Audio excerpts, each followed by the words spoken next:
አንችለውም ካለ መንፈስ ቅዱስ። ይኸውላችሁ ቦሪንግ የሆነብን ክርስትና መንፈስ ቅዱስ ጋራ እየሄድን ስላልሆነ ነው። እውነት ነው ደግሞ ካለ መንፈስ ቅዱስ በጣም ከባድ ነው። መጽሐፍ ቅዱስ እኮ የው ፊደል ምን ብለን የጀመረው ይገላል፣ መንፈስ ግን ህይወትን ይሰጣል። ይኸውላችሁ በዚህ ዘመን እንደዚህ ዘመን በዚህ በድረገጾች በሶሻል ሚዲያ በኢንተርኔት በጣም ብዙ ነገር ስለምንሰማ እንዴት መንፈስን እንጠማው?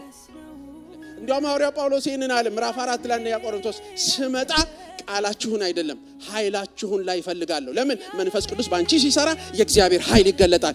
እሱን ኃይል ነው ማየት የምፈልገው እንጂ ይሄ ክርስቲያን ነኝ ያልክ የምታወራውን አይደለም ብሎ አላቸው። ክርስትና የሚገለጥ ነው። ለመግለጥ መንፈስ ቅዱስ ያስፈልገናል።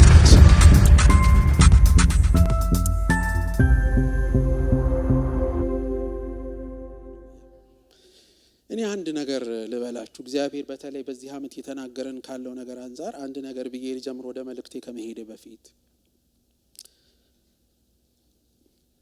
ወጣትነታችንን እግዚአብሔር የዋጀው መንፈሱን ወደ ህይወታችን አምጥቶ ነው። በደንብ ስሙኝ። እኔ በክርስትና ውስጥ ሁሌ እንደምታውቁት ያደኩ ሰው ነኝ። ከልጅነቴ በጌታ ቤት ያደኩ ሰው ነኝ። ጌታን ማወቅ በጣም መልካም ነገር ነው። መዳን መልካም ነገር ነው። እኔ እሱን በጣም በልጅነት ነው ያገኘሁት። ወደ ክርስቶስ የመጣሁት ዘመን ሳይባክን ጊዜ ሳይባክን ነው የመጣሁት። ይሄ ሌላው ስለተረገመ እኔ ስለተባረኩ አይደል። በቃ የእግዚአብሔር ቸርነትና ምህረት ነው። እንደዛ ሆኗል። እና በጣም የሚገርማችሁ ነገር ከዳንኩ በኋላ ማለት በትክክል ህይወቴን ለክርስቶስ ከሰጠው በኋላ የሚቀጥሉትን 10 ዓመታት የእግዚአብሔርን ቃል እንደ ምግብ ነው የበላሁት። እንዴት ብትሉኝ ቤተክርስቲያን መመላለስ ከማገለግል በልጅነቴ 3 ቀን በሳምንት መሄድ ሰው ነኝ። ቤተክርስቲያን በጣም የተሰጠሁ ነኝ። ግን ማንንም አንብብ ሳይለኝ ማንንም አጥና ሳይለኝ የእግዚአብሔርን ቃል ለ10 ዓመት ቤቴ 7 መጽሐፍ ቅዱስ ተቀዶብኛል ሳጠና እና እያሰርኩ አስቀምጠዋለሁ። ምክንያቱም በቃ በትንትን እያለብኝ ሳጠና 10 ዓመታት ካጠናው በኋላ የኤርሊ 20s ውስጥ ስገባ 20ዎች ውስጥ ስገባ አንድ ቀን በህይወቴ ውስጥ ትልቅ ጥያቄ መጣ። ምንድነው የመጣው መሰላችሁ? እግዚአብሔር የሚያደርገው ነገር በህይወቴ ማለት ጌታን ማወቅ ማለት የከበረ ነገር እንደሆነ ገብቶኛል። ደስ ብሎኝ ነው ጌታን የምከተለው። ነገር ግን በሐዋርያት ሥራ የማነበው ቃል ሁሉ ለምንድን ነው ይሄ ነገር በህይወቴ ዛሬ በዚህ ዘመን ለምን አይሆንም የሚል ትልቅ ጥያቄ በውስጥ ያለ። ምክንያቱም እግዚአብሔር እኛን ሲጠራን ዝም ብሎ ጠርቶን አድኖን ሊተውን ሳይሆን ሊከብርብን ፈቃዱን ሐሳቡን ምክሩን በእኛ በክብርና በኃይል በመንፈስ ቅዱስ ሊፈጽም አይደለ የሚጠራን እንጂ ዝም ብሎ ጠርቶን ኦኬ ጥሩ አማኝ ናት ነው እና ቤተክርስቲያን ተመላላሽ ነው የሚባል ሰው አይደለም እግዚአብሔር የፈለገው። በጣም የሚገርማችሁ ነገር እዚህ ቤተክርስቲያን ውስጥ የምንመጣ ሰዎች ሁሉ የክርስቶስ ደቀ መዝሙሮች እንድንሆን የእግዚአብሔር ሐሳብ ነው። ምን ማለት ነው? የዳነ ብቻ ሳይሆን ለመዳን ምክንያት የሚሆን ለብዙዎች መዳን ማለት ነው። የእግዚአብሔር ጸጋ፣ ኃይል፣ መንፈስ፣ ቅባት፣ ስጦታ የሚገለጥባቸው እንድንሆን ይሄ በጣም ይናፍቀኝ ነበር። ለምንድን ነው ይሄ ነገር በህይወቴ ውስጥ እማላየው? ማለትም የሆነ መቼም ትንሽ ነገር ሰው ስታገለግሉ ምን ስትሉ ሰውን ወደ ጌታ ስንመራም እኮ ኖረናል በዛችው እድሜ። ግን ሙሉ ተገልጦ የምናየው ነገር አላይምና ምንድን ነው ይሄ ነገር የሚል ትልቅ ጥያቄ በእነዚህ 10 ዓመታት ውስጥ በህይወቴ ይመጣ ነበር። ለምን ከየት መጣ ይሄ ጥያቄ ብትሉኝ የሆነ ነገር አይቻ አይደለም። ቃሉን በጣም አነብ ስለነበር ቃል ውስጥ ያለው ነገር ለምንድን ነው ህይወት ውስጥ የማይሆነው የሚለው ጥያቄ ነው ወደዚህ ያመጣኝ። 10 ዓመት በሙሉ ስታመነሽኩትና ስታጠኑት ይሄንን ከመጠየቅ ወደ ውጪ ልትሄዱ አትችሉ። ምክንያቱም የእግዚአብሔርን ቃል እያነበባችሁት ቃሉን አንተ ላይ ሳታየው ስትቀር ሳይሆን ሲቀር ምንድን ይሄ ነገር ችግር አለ ወይ እኔ ጋራ ወይስ ያልገባኝ ነገር አለ? ይሄ በጣም ጥያቄ ነበር። ስለዚህ በ20ዎቹ መጀመሪያዎቹ 20 ዓመታት ላይ ጌታን በጣም ተጠማሁትና አንድ ሚስጥር ገባኝ። እዛ ጊዜ የገባኝ ምንድነው? የሐዋርያት ሥራ እንለዋለን አይደል? ነገር ግን የመንፈስ ቅዱስ ስራ ነው። ትክክለኛ የመጽሐፉ the act of the Holy Spirit ነው። the act of the apostles የሚባለው the act of the Holy Spirit የሐዋርያት ስራ የሚባለው የመንፈስ ቅዱስ ስራ በሐዋርያት ነው። ኧረ አሜን። እሷ ገባችኝ። ስትገባኝ ታዲያ ይሄ የመንፈስ ቅዱስ ስራ በመስፍንስ እነ ጴጥሮስ እነ ጳውሎስ እንደዳኑት ነው እኛም ሄዳን ነው። ምንም የተለየ ነገር የለምና ጌታ ሆይ ያልኩ ስል ማርቆስ 16 ላይ ነፍሴ ሄዳ ተጣበቀች። ማርቆስ 16 ላይ ሄዳችሁ ስታነቡ ምን ይላል?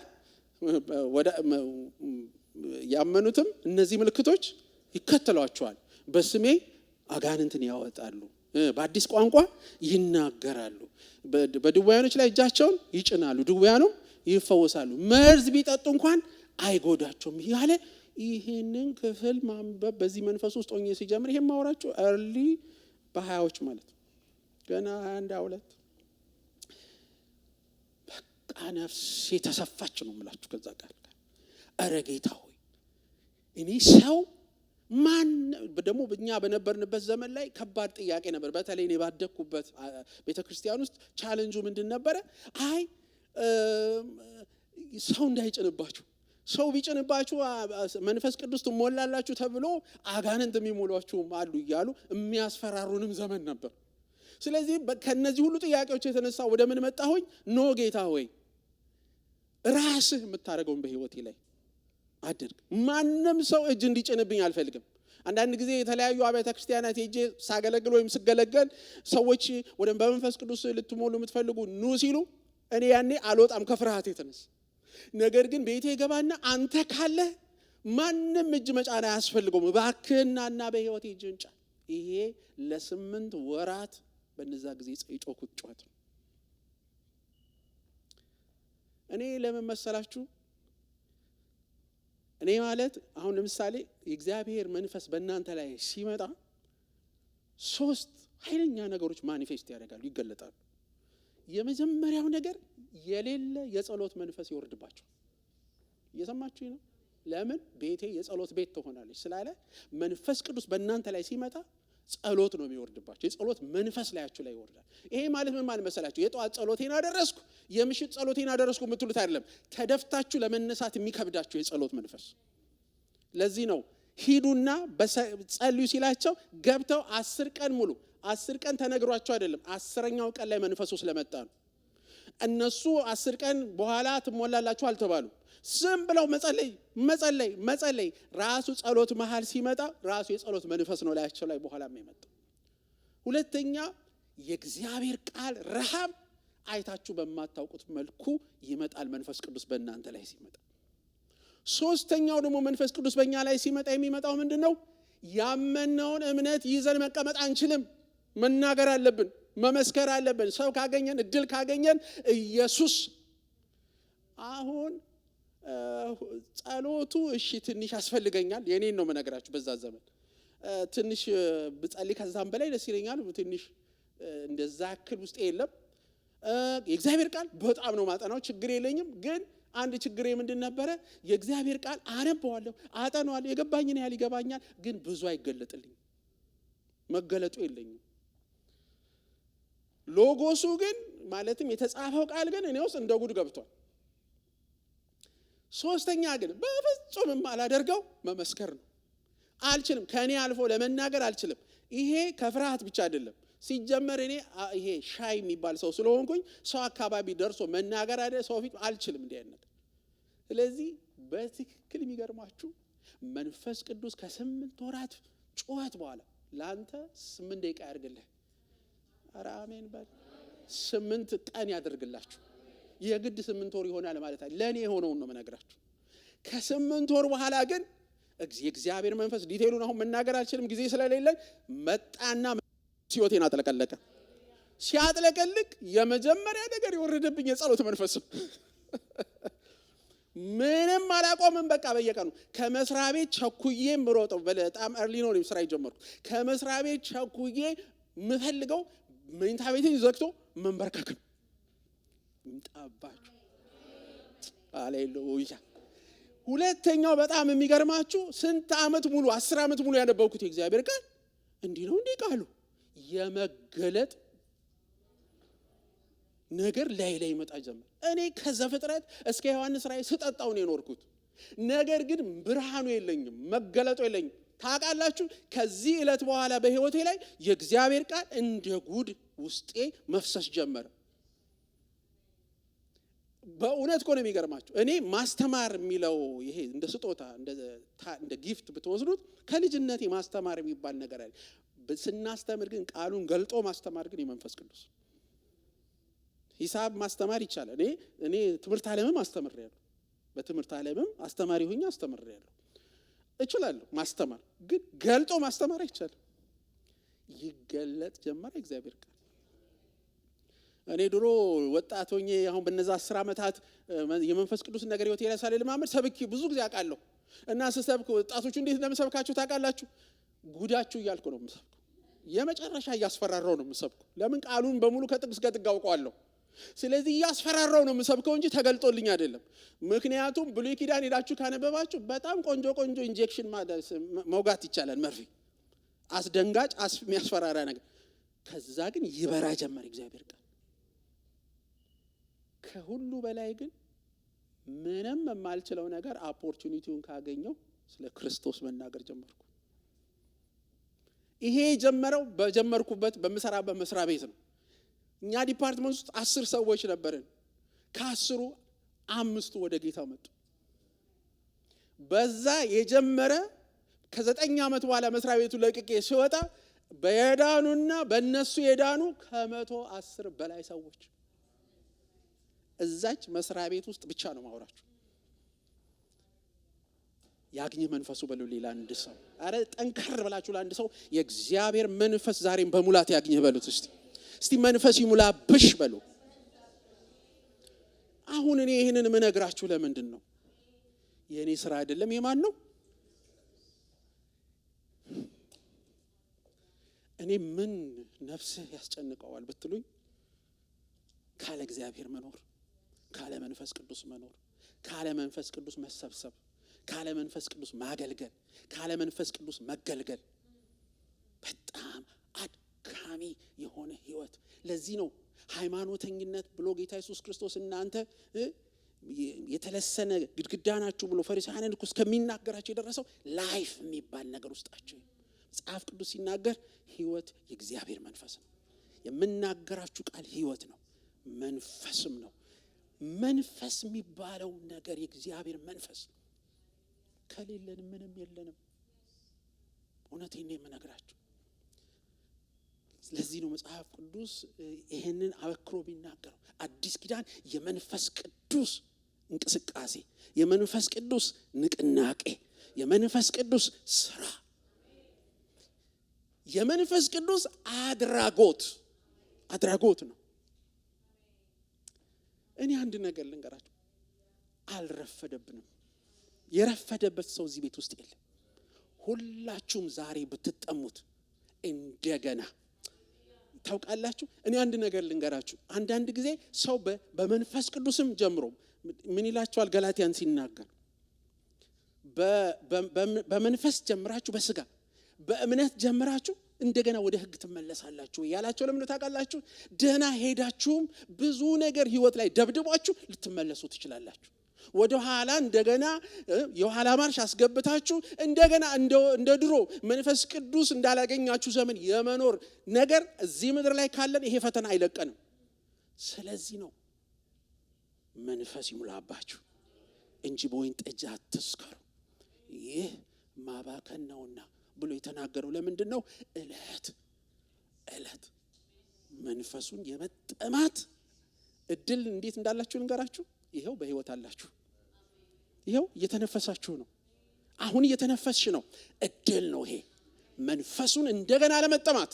እኔ አንድ ነገር ልንገራችሁ፣ ለመኖር ስራ ለመስራት ስለ ብዙ ነገር እየተጠማን እየናፈቅን ከመኖር መንፈሱ እንዲሞላብን እየተጠማን እየናፈቅን ይሄንን ሐዋርያት ላይ የተገለጠውን መንፈስ እኛም ኤክስፔሪየንስ እያደረግን በዘመናችን እንድንኖር የአምላኬ ቃል አያረጅም፣ የኢየሱስ ቃል አያረጅም፣ ዘላለም ይኖራል እያበራ ከሚያምኑት ጋራ ተብሎ የተዘመረው ለምንድን ነው? ይሄ ቃል ሕያው ነው፣ አያረጅም።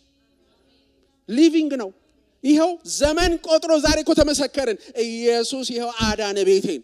ለምን? ታማኝ ነው። ስለዚህ ዛሬ እኔ የሚጠይቃችሁ አንድ ነገር ነው። መንፈስ ቅዱስን እንደ አዲስ እንደገና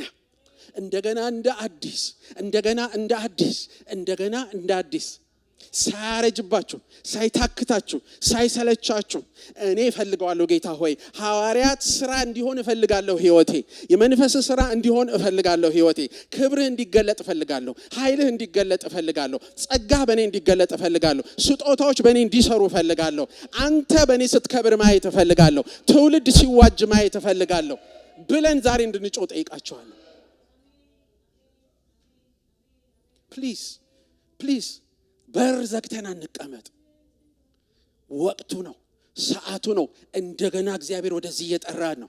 ሰው እኔ አንድ ነገር ልንገራችሁ፣ ስንት ነገር ፈልገን ኖረናል። ምን በጀን? ስናገኘው ያልፋል፣ ስናገኘው ይሰለቻል፣ ስናገኘው ምንም ማለት አይደለም። የጓጓንለት ነገር ሁሉ መጨረሻ መልሶ ከነመኖሩ ረስተነዋል። አረ የማያልፍ የማያረጅ ሁልጊዜም አዲስ እኛን እንዳለን የሚለውጠን እንደሌላ ሰው የሚያደርገን ግን የእግዚአብሔር መንፈስ አለ። አሁን የምነግራችሁ ነገር የስብከት ሞቅታ አይደለም፣ የዘመናት ህይወት ውጤት ነው የምናገረው። መንፈስ ቅዱስ ያስፈልገናል። ባካችሁን ይውላችሁ፣ በዚህ ዘመን እንደዚህ ዘመን በዚህ በድረገጾች፣ በሶሻል ሚዲያ፣ በኢንተርኔት በጣም ብዙ ነገር ስለምንሰማ እንዴት መንፈስን እንጠማው? ምክንያቱስ አንዱ ይመጣል። ምንድነው የምታወሩት? እንደዚህ አይነት ነገር የለም። አንዱ ያራክሳል፣ አንዱ ያጣጥላል፣ አንዱ ከንቱ ያደርግባቸዋል እምነታችሁን። ሐዋርያ ጳውሎስ እምነቴን ከንቱ ከሚያደርጉብኝ ብሏል። ለምን? የሰራብኝ ነው እግዚአብሔር መንፈስ፣ የተገለጠብኝ ነው እግዚአብሔር መንፈስ። መተዝም ብለህ አታወራም አለ። እንዲያውም ሐዋርያ ጳውሎስ ይህንን አለ ምዕራፍ 4 ላይ ነው ቆሮንቶስ፣ ስመጣ ቃላችሁን አይደለም ኃይላችሁን ላይ እፈልጋለሁ። ለምን? መንፈስ ቅዱስ ባንቺ ሲሰራ የእግዚአብሔር ኃይል ይገለጣል። እሱን ኃይል ነው ማየት የምፈልገው እንጂ ይሄ ክርስቲያን ነኝ ያልክ የምታወራውን አይደለም ብሎ አላቸው። ክርስትና የሚገለጥ ነው። ለመግለጥ መንፈስ ቅዱስ ያስፈልገናል። ስጋ የሚል ነገር ከላያችን ላይ ይነሳ። በስሜት አይደለም የምናገረው። ባካችሁን ከልቤ ነው እንደ እግዚአብሔር ሰው ምጮኸው። ባካችሁን እስቲ ራሳችን እንዲንበል። ጌታ ሆይ በባሪያ እየተናገርክ ያለውን ነገር እንድሰማ ብቻ አይደለም መንፈስህም ደግሞ በውስጤ እንዲያስተጋባ እፈልጋለሁ በሉ። ማን ያስተምረን? ማን ይምራን? ማን ይንገረን? ዛሬ ልቤን ከፍታለሁ ለአንተ በሉት። በጣም አስፈላጊ ነው ወገኖቼ። እኔ ምን ብዬ እንደምነግራችሁ አላውቅም። ነገር ግን አንድ ነገር እነግራችኋለሁ። ሰው የውላችሁ በጉልበቱ፣ በአቅሙ፣ በእውቀቱ ጥቂት ነው መሄድ የሚችለው። እስከ መጨረሻ ግን መሄድ አይችልም። መንፈስ ቅዱስ ግን ሲመጣ ይጀምራል፣ ይቀጥላል ባንቺ፣ ይጨርሳል ባንቺ። የታመነ ነው። ይኸው ሁኔታዎች፣ ከፍታዎች፣ ዝቅታዎች ሲመጡ ብዙ ጊዜ ልባችሁ ሲረድ ይመጣል፣ ይደግፍሃል፣ ያበረታሃል። ቅድም ያልነበር የእግዚአብሔር ጉልበት አንተ ላይ ይመጣል። እንዴት ብዬ ነው የቻልኩት ትላለህ። እንዴት ብዬ ነው ይሄን ያደረኩት ትላለህ። ይሄ እግዚአብሔር መንፈስ ይሰራል። የሰው ሲሆን በቃ እዚህ ድረስ ነው፣ ከዚህ በላይ መሄድ አልችልም፣ አቅቶኛል፣ ባክን ተወኝ ማለት ነው የምንጀምረው።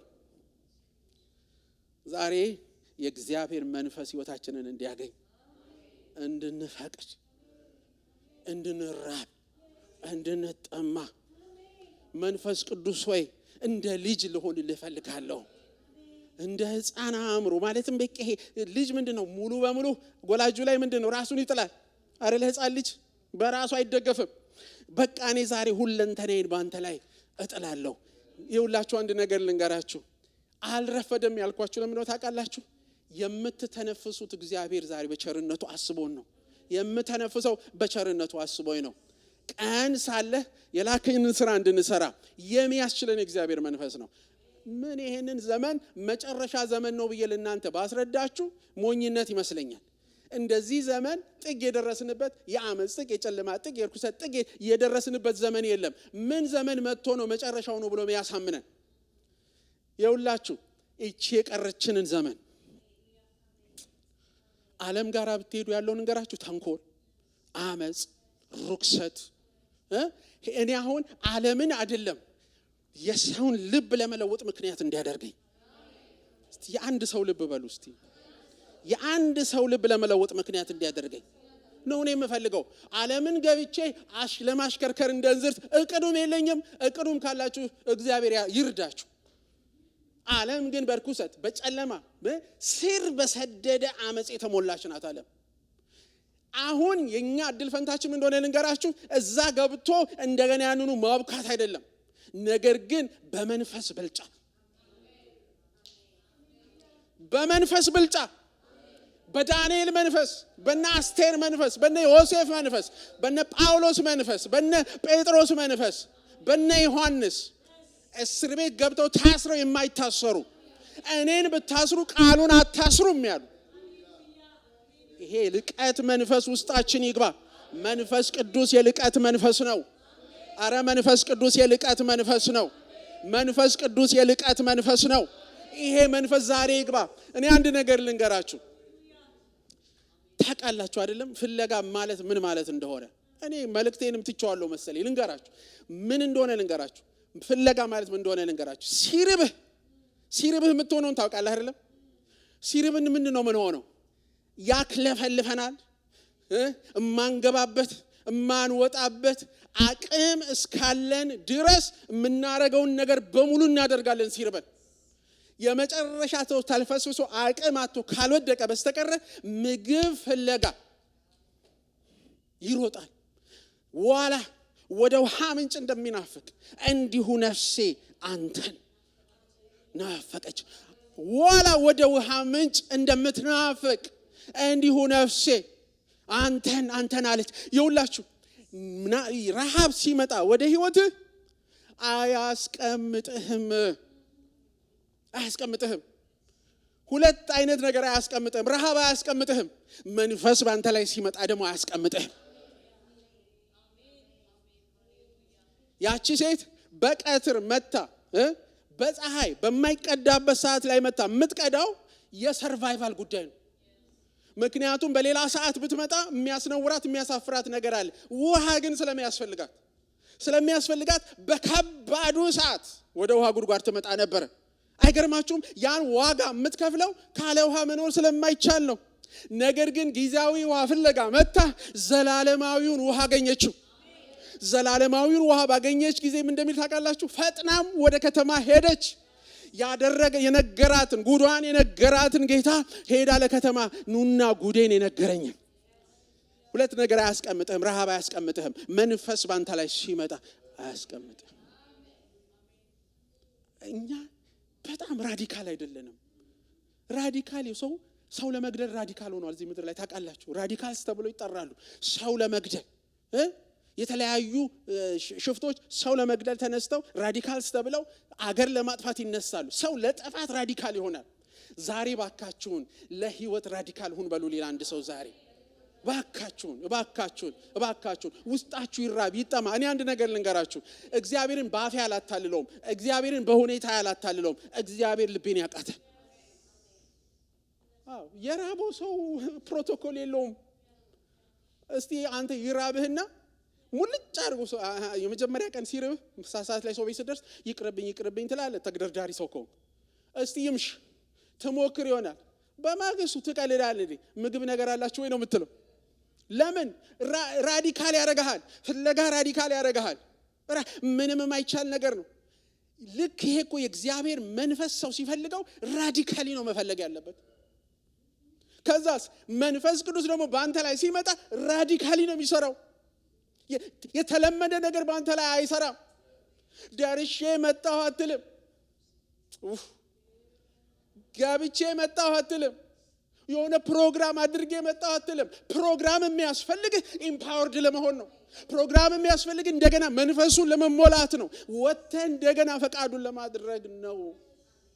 ምነግራችሁ የልቤን ጩኸት ነው። እኔ የተዘጋጀሁትም ነገር አይደለም። መንፈስ ቅዱስ እያለኝ ግን ዝም ማለት አልችልም። ይሄ መንፈስ ያስፈልገናል። እኔ በሳምንት እንደዚህ አልጋ ላይ ታምሜ ስለ ህመሜን ብዙ አይደለም ማስብ የነበረው። ነገር ግን የእግዚአብሔር መንፈስ በጣም ይናፍቀኝ ነበር እና ምን አልኩኝ? ጌታ ሆይ እንደገና እንደ ልጅነቴ እንደገና እንደ መጀመሪያው እንደገና ሃሌሉያ። ዛሬም በመንፈስህ አጥለቅልቀኝ። ዛሬም በዛው በጀመርክበት ክብር በህይወቴ ላይ፣ በጀመርክበት ኃይል በህይወቴ ላይ፣ በጀመርክበት ጸጋ በህይወቴ ላይ ባከን ቀጥል የሚል ጩኸት ውስጥ ነው ያሳለፍኩት።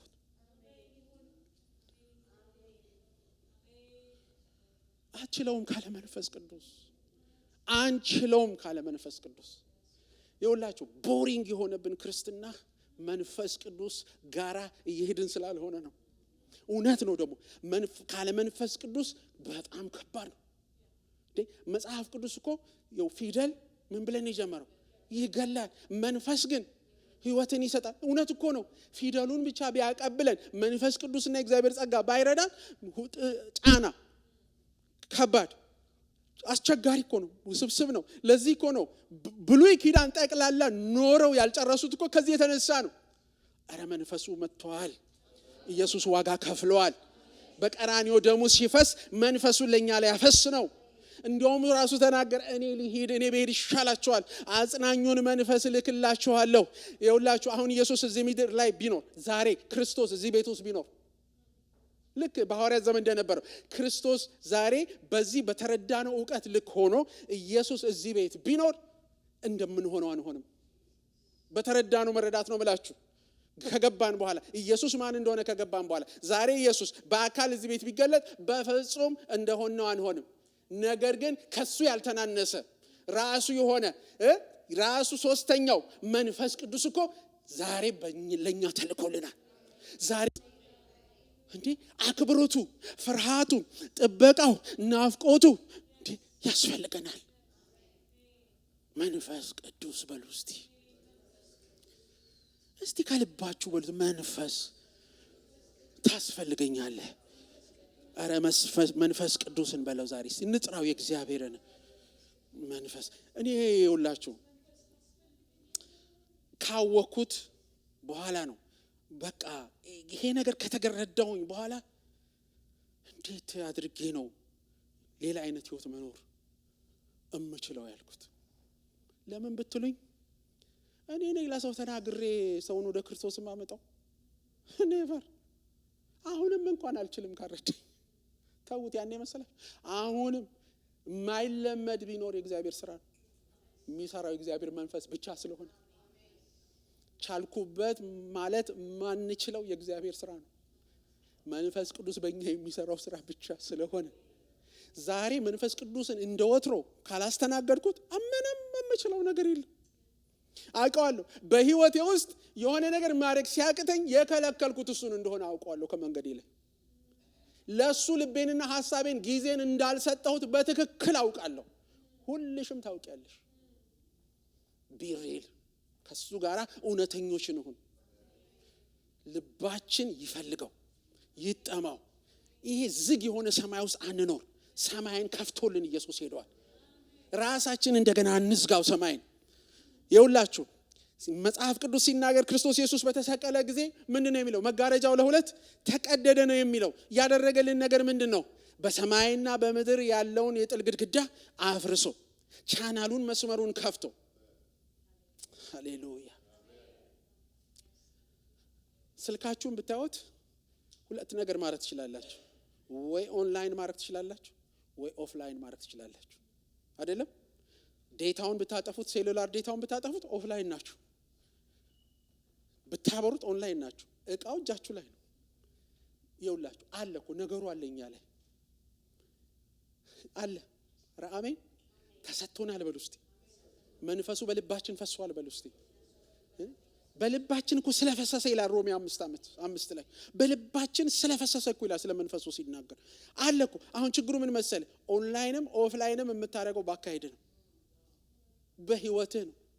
አንተ ነህ ኦንላይን ኦፍላይን የምታረገው እንጂ እሱ ራሱን ኦንላይን ኦፍላይን አያረግም። ሂዝ ኦን አለልህ፣ አጠገብህ ተገኝቶልህ አጠገብህ። አንተ ነህ የምትጠረቀመው ወይም ደግሞ አንተ ነህ መሪ የምትለው።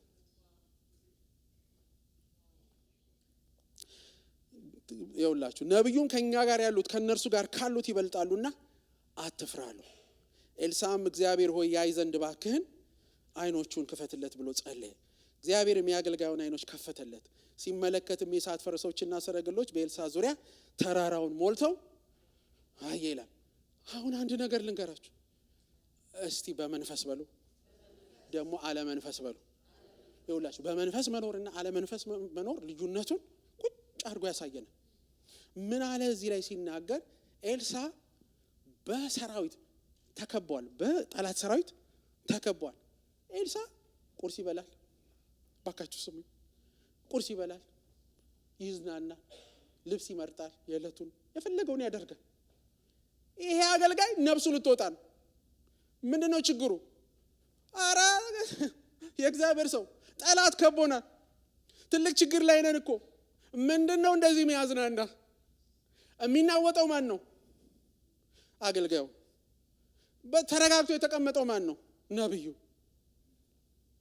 ስለዚህ ነብዩ ምን ያደረገ መሰላችሁ? አየውና ቆይ ያለው ችግር ገብቶኝ ሳብ አደረገውና አቅፎ ጌታ ሆይ እባክህ አይኖቹን ክፈትለትና አሳርፈው። አይነ ሲከፈትልህ ታርፋለህ በሉት። ንገሩ ይልናል ሰው ታርፋለህ አይነ ሲከፈት በሉት። ይኸውላችሁ ሲቹዌሽኑን አስቡት። በመንፈስ መሆንና አለመሆን ምንም ማለት አይደለም። ይኸውላችሁ ምንድነው የሆነው? ይሄ እኮ ሰውዬ ሁለቱም እኮ ሰዎች ናቸው። ሁለቱም እዛው ናቸው እኮ። አንዱ ግን አይኑ በርቶለታል፣ አንዱ ደግሞ ገና ምንም የሚያየው ነገር የለም። አሁን ችግሩ ምንድነው ብላችሁ ብትሉ የማየትና ያለ ማየት፣ ያለ መብራትና የመብራት እንጂ ሁኔታው በሙሉ እኮ አለ። ይኸውላችሁ ከታች ሰራዊት አለ፣ ጦር የተከበቧቸው አሉ። ያላየው ከላይ ያለውን ሰራዊት ነው። ይኸውላችሁ ሰው ሲኖር አሁን ዛሬ ስትኖሩ ሲቹዌሽናችሁ በስራ በሉት፣ በትምህርት ቤት በሉት፣ በቤተሰብ በሉት፣ በማንኛውም ነገር ውስጥ እኛ የሚታየን ሁሉ ቀን የታችኛው ነው። እንደ ማንኛውም ሰው ስንሆን የታችኛው ነው የሚታየን። ስለዚህ የምናወራው ከታችኛው አኳያ ነው። ታች ከሚሆነው ነገር አኳያ ነው የምናወራው። ሰው በመንፈስ ሲሆን ግን መንፈስ ቅዱስ ግን የነካው ሰው ሲሆን ግን መንፈስ ቅዱስ ህይወቱን ያበራለት ሰው ሲሆን ግን ከመንፈስ ጋር ኮኔክትድ የሆነ ሰው ሲሆን ግን ኧረ እባክህ ተዝናና፣ ኧረ እባካችሁ ተዝናና። ለምን? ሌላ አለ። እስቲ ሌላ አለ በሉት። ዛሬ የምታየው ብቻ አይደለም፣ ሌላ አለ በሉት። እስቲ አይኖች ዛሬ በመንፈስ ቅዱስ ይብሩ በሉት። ስለዚህ ጸለየለት፣ ለብላቴናው ጸለየለት፣ ለአገልጋዩ ጸለየለት። አይኑ ሲከፈት እንዴ አሁን ገባኝ፣ ያዝናና ነገር አሁን ገባኝ። እኔ የዛሬ ስንት ዓመት መንፈስ ቅዱስ አይኔን ሲከፍት አልችልም፣ አልሆነውም፣ እኔ በፍጹም በእኔ እግዚአብሔርን ሊሰራ አይችልም ያልኳቸውን በሙሉ አስቆጥሮ አስደርጎኛል በህይወቴ። እኔ በህይወት ዘመኔ እጄን ጭኜ እውር ይበራል ብዬ አስቤ አላቅም። እጄን ጭኜ እውር በርቷል። በእውነት ነው የምነግራችሁ። ምንም ይሄ እናንተ አመናችሁኝ አላመናችሁኝ ችግር የለብኝም። በህይወት ዘመኔ እኔ ሽባ ተኝቶ አልጋ ላይ ይነሳል ብዬ አምኜ አላስበውም። ሌላ ሰው ይችል ይሆናል።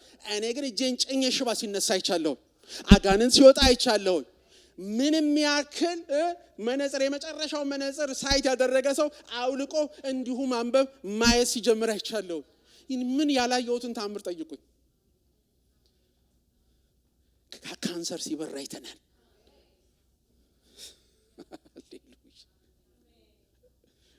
የሚያውቀዋል። ለምን ስትሉ አይኖቻችሁ ሲበሩ በአይናችሁ አይደለም የምታዩት፣ በውስጠኛው መንፈስ ቅዱስ ያስፈልገኛል። የሚቀጥለውን አድርግልኝ ቶሎ። ይሄን ታሪክ ይዩት። ትዝ ይላችኋል ሞመንቱ ዘጸአት 14 ምንድነው የሆነው? ሞመንቱ ላይ ከፊታቸው ቀይ ባህር፣ ከኋላቸው ፈርዖን። አስቡ ይሄንን።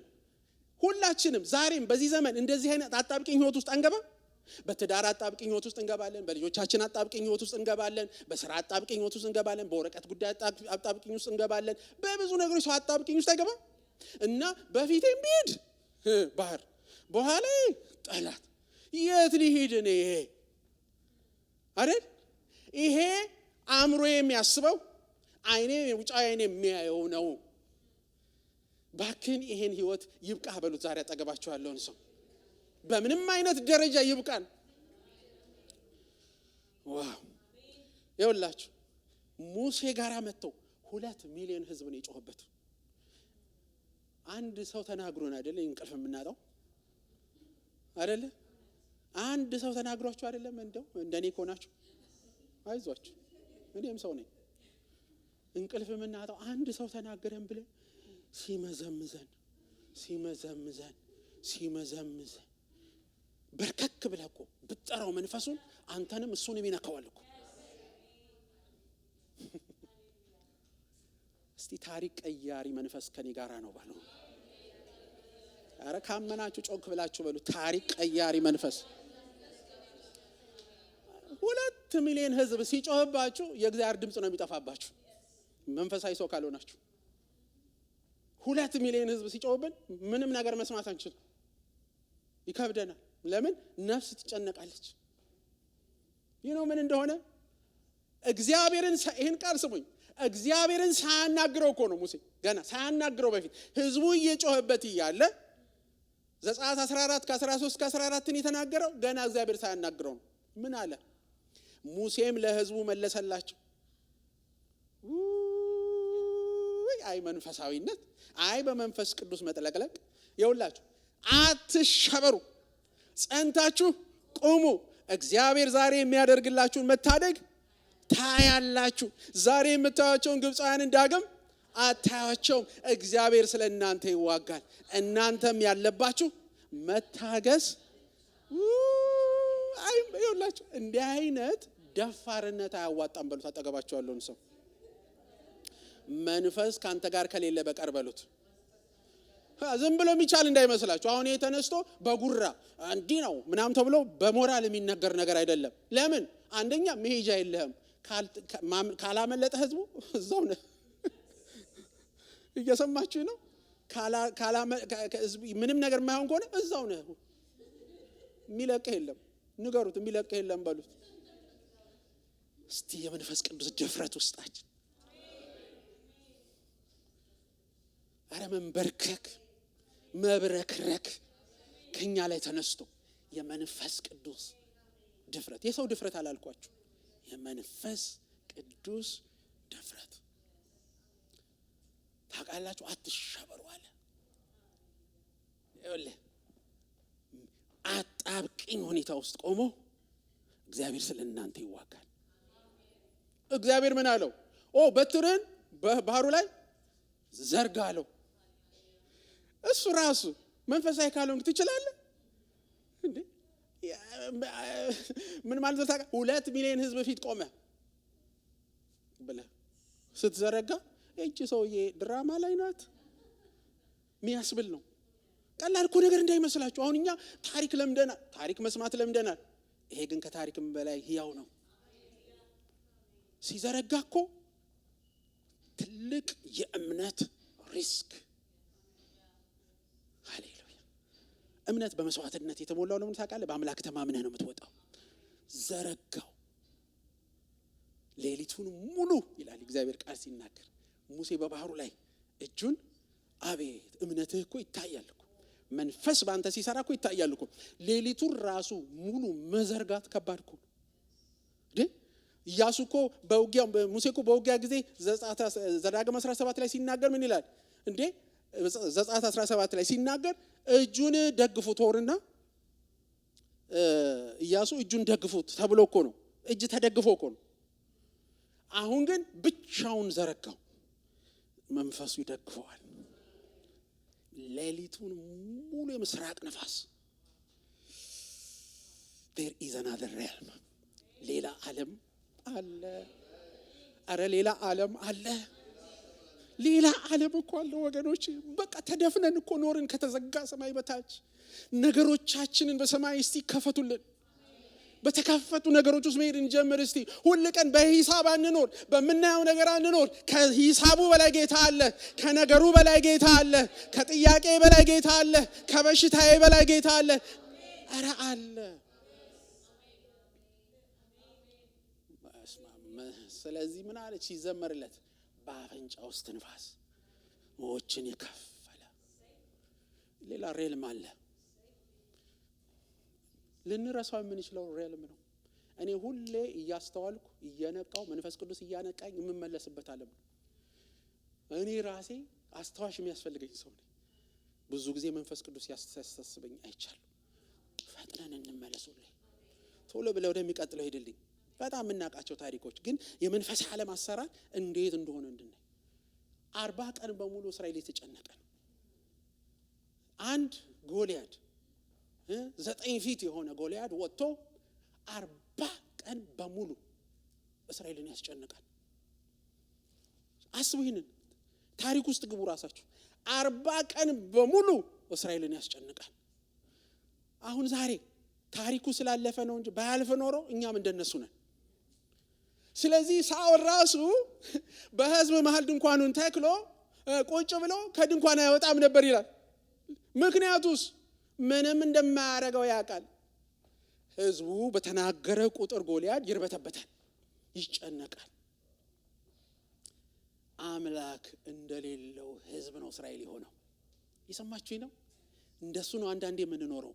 መንፈስ ቅዱስ ከእርሱ ጋር እንዳልሆነ ሰው እየሆነ ማለት ነው። እግዚአብሔር እኮ ከእስራኤል ጋር መቼም ነው ሳይሆን ቀርቶ አያውቅም። he's always there። ግን እንዳልሆነ ሆነው መኖር ጀመሩ። ከዛስ ምግብ ውሰድ ለወንድሞች ተብሎ ብላቴና ዳዊት መጣ እና መጥቶ ሊሰጣቸው ሲል የመጀመሪያ አቀባበል ያደረጉለት አንተ ልበ ጠማማ፣ አንተ ክፉ፣ ምን ልታረግ መጣህ ተብሎ ነው በገዛ ወንድሙ። በጣም የምወድለት ነገር ያደረገው ዳዊት ምንድነው? ለእንደዚህ አይነት የስንፍና ቃል ጊዜ የለኝም። እስቲ መንፈስ ቅዱስ በእኔ ላይ ካለ በሉ፣ ለስንፍና ጊዜ የለኝም በሉ።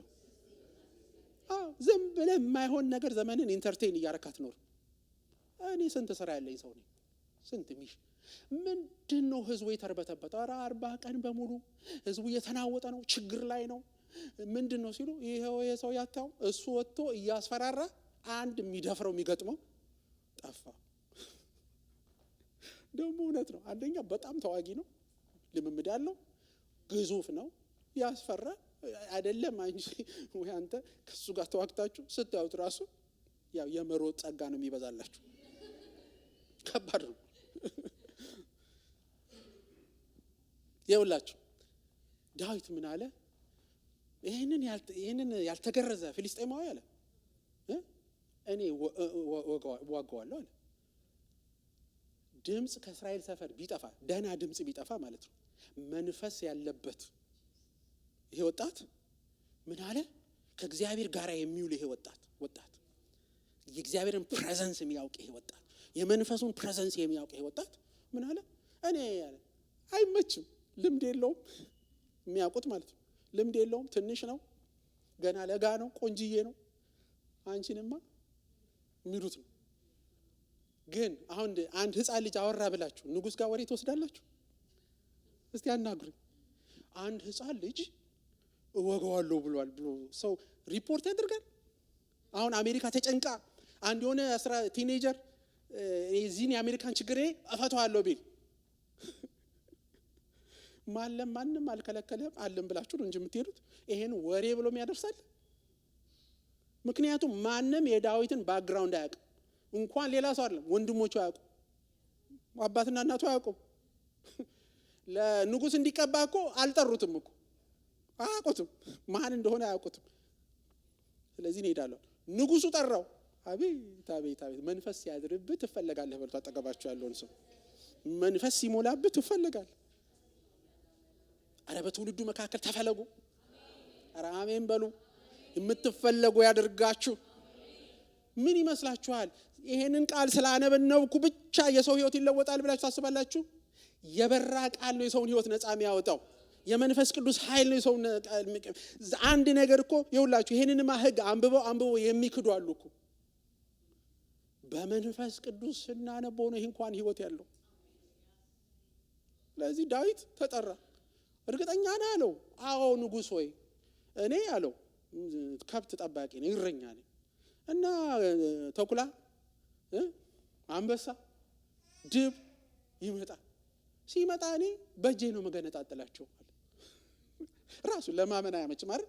ሬከርድ የለው፣ ፎቶ የለው፣ ቪዲዮ የለው፣ ማረጋገጫ እንኳን ይሄ ነው የሚለው ነገር የለው።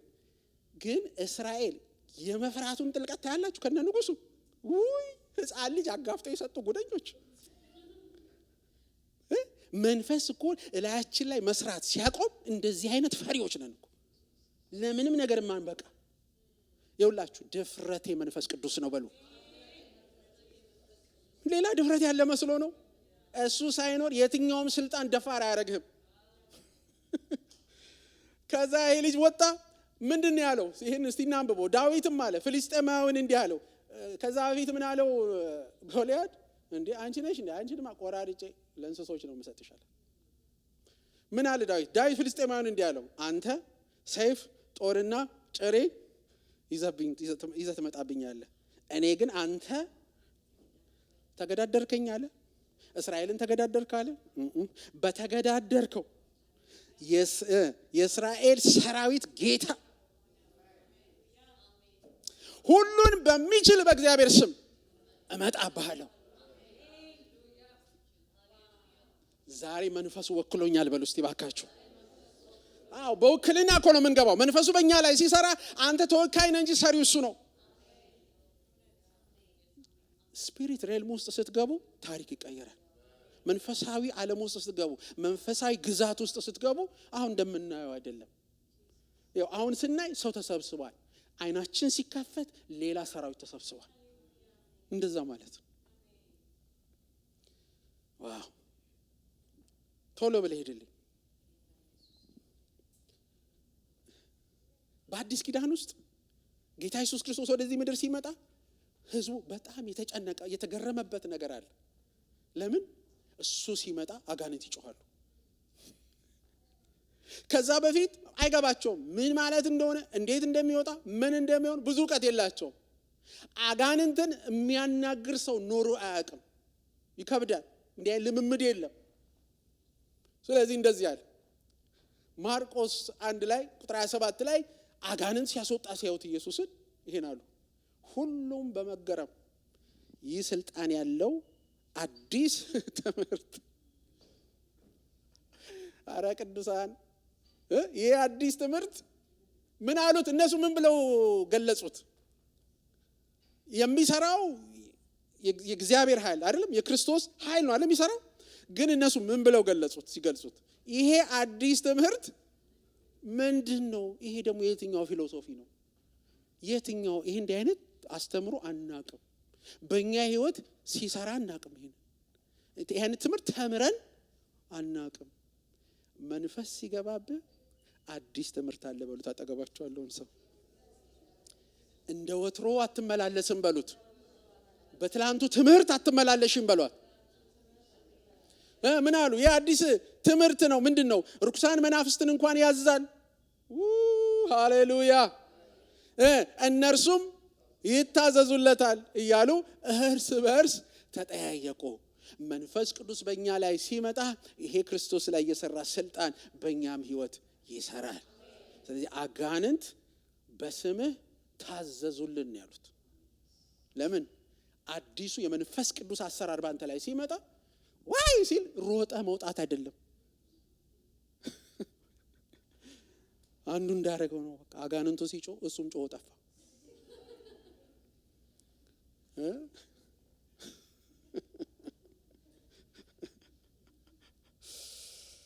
አረ አይናፍቅም ህይወት። አረ ቅዱሳን ተረት ነው እንዴ ያወራን ያለ ነው? this is real life every day apply ልታደርገው የምትችለው ነው። በእውነት እኛ እኮ ቢሮ ውስጥ አጋንንት አስወጥተናል እኮ። ይወጣል እኮ አንተ ቢሮ ይሄን አንዱ አጋንንት እያስጨነቀው ጠባይ አመለከፉ ትለዋለህ። ይሄን ጫን ብታረግበት ሰው ይገላገላል። አንተንም አቅፎ ይስማል። ከምታማው ገላግለው በሉ ሊል አንድ ሰው። እውነቴን ነው የምላችሁ። ከምናማቸው እንገላግላቸው። አዲስ ትምህርት ነው አሉ። የመንፈስ ዓለም ሌላ ዓለም ነው። ታስሮ ወደ ሮም እየሄደ ነው። ስለዚህ በመርከብ ላይ ተጭኖ ይሄዳል። ታሪኩን አሁን ብዙ ማውራት አልችልም፣ ለምን ከጊዜያችን አንፃር። ግን የሆነው ነገር ምንድነው? በትክክለኛው ነገር ንፋስ ሳይከተል መርከብ መሪው ጫናቸው፣ ካፕቴኑ ይዟቸው ሄደ። ምን መሆን ጀመረ? መርከቧ መናወጥ ጀመረች። በጣም ከመጨነቃቸው የተነሳ የመርከቡን ሸክም ማቃለል ጀመሩ። ለምን? ጀልባዋ እንዳትሰምጥባቸው። ማአት ንብረት፣ በነገራችን ላይ በዛ ሰዓት በጣም ብዙ ኃይለኛ ንብረቶች መጣል ጀመሩ። ነጋዴዎች ናቸው። መጣል ጀመሩ፣ ንብረቶች መጣል ጀመሩ። ተጨነቁ። 15 ቀን ይላል ምግብ አልበሉ። አይገርም? ጳውሎስስ እሱ ያፏጫል። እሱ ያፏጫ መድረኩ ላይ ይዞራል። እርዳን ሲሉት ይረዳቸዋል። አለቀ። ምንም በሰላም ነው ሰውየው የሚኖር። ያው ጀልባ ላይ ናቸው። እዛው ጀልባ ላይ መንፈስ ባንተ ላይ ሲሆን ግን ታሪክ ይለወጣል። እዛው ጀልባው እኮ እሱ ሌላ ጀልባ ላይ ቆሞ እኮ አይደለም፣ ወይ ሌላ ማሽን ላይ ቆሞ አይደለም። እዛው አብረው ናቸው። አቤት ይሄ መንፈስ ዓለም የሚደንቅ እኮ ነው። ወደዚህ መግባት ያለብን አይመስላችሁም? ያው በሙላት እኮ ነው መግባት ያለብን። ፌስ ቫልዩ ማቆም አለ። አንድ ነገር አይተን እንዲህ ነው ማለት ማቆም አለብን። ከበስተጀርባ እግዚአብሔር የሚሰራውን መናፍስት የሚሰሩትን ነገር እያወቅን መንፈሳዊ ዓለም ውስጥ ገብተን እኮ ሌላ ተአምር ውስጥ መግባት የምንችል ሰዎች ነን። ዝግ ሆነን እንደማንም ሰው እንመላለሳለን። ተጨንቀው መብላት አቅቷቸው ደክሟቸው መርከቢቷ በታላቅ ችግር ላይ ያለች ፕሮግራም ይሰበስባል። የጸሎት ፕሮግራም ነው እሱ። ኮንፈረንስ ያካሄዳል። ሰው ተጨንቋል። እሱ ፕሮግራም ዛሬ ታውቃላችሁ። ኑና እንጸልይ ስንል አይ ችግር አለብኝ። ችግርህን እኮ ጸሎት ቦታ ነው የምትፈታው። አንዳንዱ አይ ችግር ስላለብኝ መምጣት አልችልም፣ መጸለይ አልችልም። ችግርህ እኮ እኔ አንድ ነገር ልንገራችሁ። እኔ ጮሃችሁ ማስጮሃችሁም ጸልያችሁም ምን ብላችሁም ይነሳልኝ እንጂ ችግሩ እውነት መንፈስ ዓለም ውስጥ በፈለገው መንገድ ግቡና እኔ ለምን በጭንቅላታችሁ ቆማችሁ አትጸልዩ? እኛ ምን ፈልገው ጌታ ይድረስልን፣ ጣልቃ ይገባልን፣ ታሪካችን ይቀየር። እግዚአብሔር በትዳራችን፣ በቤታችን፣ በኑሯችን፣ በአገልግሎታችን ዘመናችን ሳይባክን እንድንኖር ያድርገን። መንፈሳዊ ዓለም እኮ ሌላ ዓለም ነው። ስለዚህ ሰበሰባቸውና ይሄን አላቸው። የሐዋርያት ሥራ ምዕራፍ 27 23 እና 24 በትላንትናው ሌሊት እነሱ ሌሊት ቀኑ ጠፍቶባቸው እሱ ሌሊቱንም ቀኑንም ያውቃል። በትላንትናው ሌሊት የእርሱ የሆንኩትና አቤት አቤት አቤት የማመልከው አቤት እስቲ በሉት የእርሱ የማመልከው እግዚአብሔር የላከው መልአክ ያው አንድ ጀልባ ላይ ናቸው። አንዱ መልአክ ጋራ ኤክስፒሪየንስ ያደርጋል፣ ሌላው ብቻው መከራውን ያያል። አረ ታሪክ ይቀየር በሉልኝ አንደ ሰው ባካችሁ። ዘመን ይቀየር ልበሉት ዛሬ ወገኖች። ያባቴ ይረዳኛል፣ ይረዳናል። ይኸውላችሁ እግዚአብሔር የላከው መልአክ ባጠገቤ ቆሞ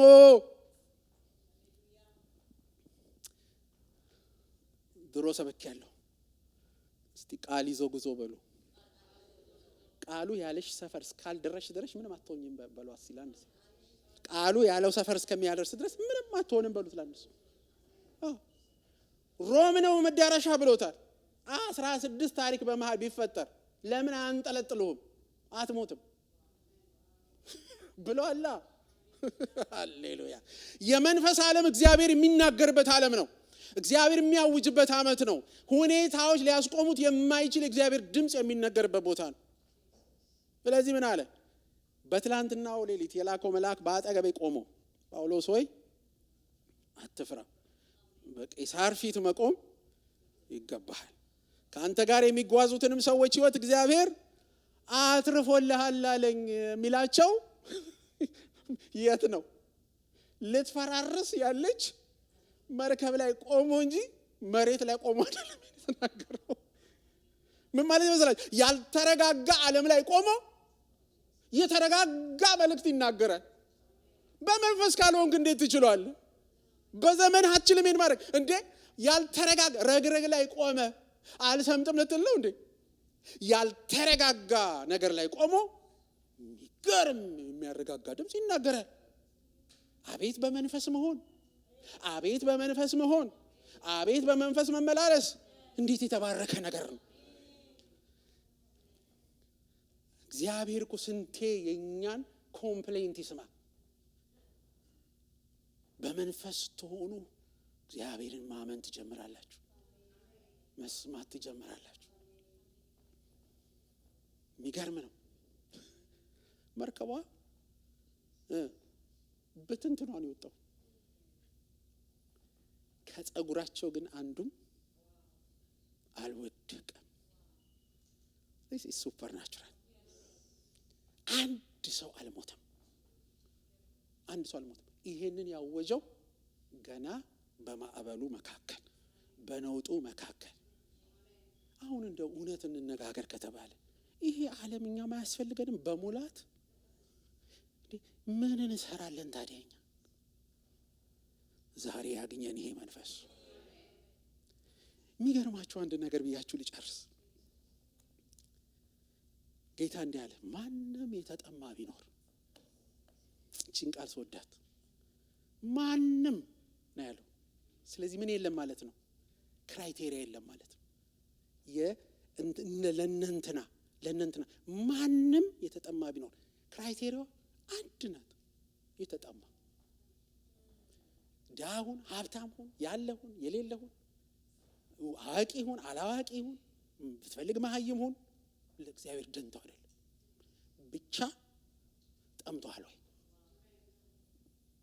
ይኸውላችሁ እግዚአብሔር ውሃ የሚያቀብላችሁ ስትጠሙ ነው።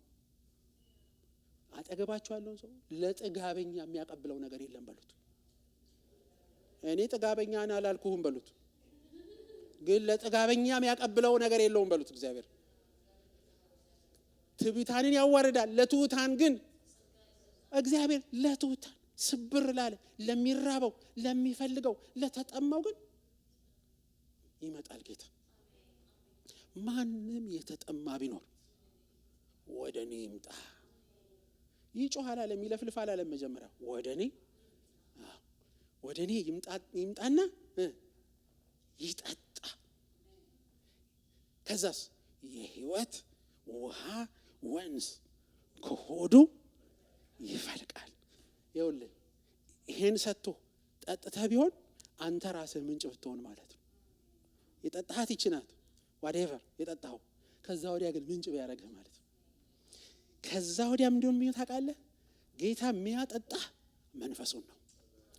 መንፈሱ ደግሞ የማያልቅ ምንጭ ነው። በጣም በስጋ ተመላልሰናል። ዛሬ ያብቃ በሉ።